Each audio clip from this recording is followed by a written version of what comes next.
चैनन चौकिया पर बैठलन दुलराए तेन बेटी दूरवे पर ढारे नैना लोर जी दूरवे पर ढारे नैना लोर जी अम्मा के कोखिया पापा भाई रे मायने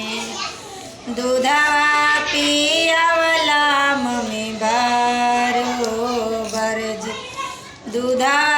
पियावला मम्मी बरोबर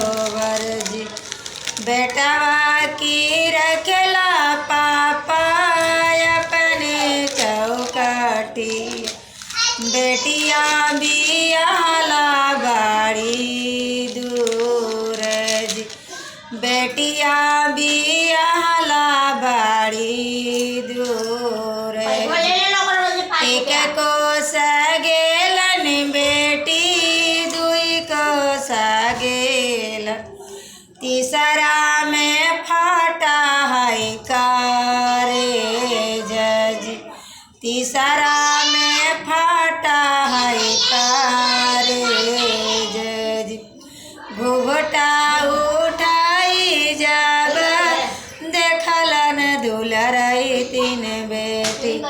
कन्हई नालो के नैहर लोग कन्हई नालो के भैया मोरे जी साइकिल के हैंडल धायले बोलती हालेंदर भैया सुन बहिनी भैया बातो हार जी सुन बहिनी भैया बातो हार जी करवा के फाटक में से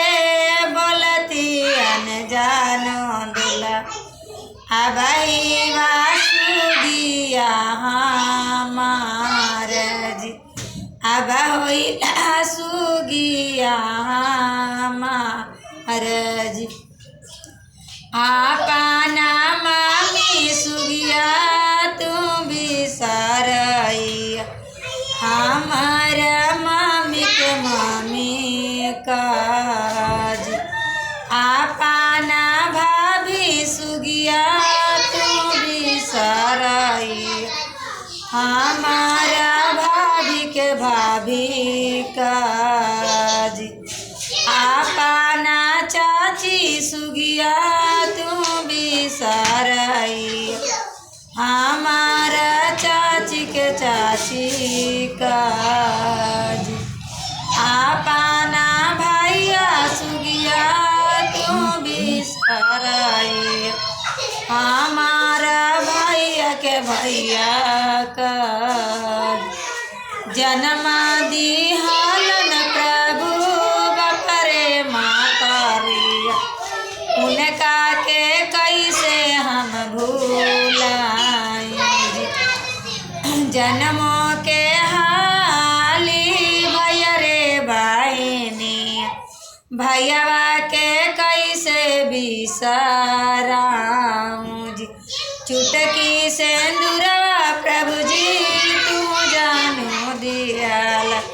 तोहरा के कैसे हम अपना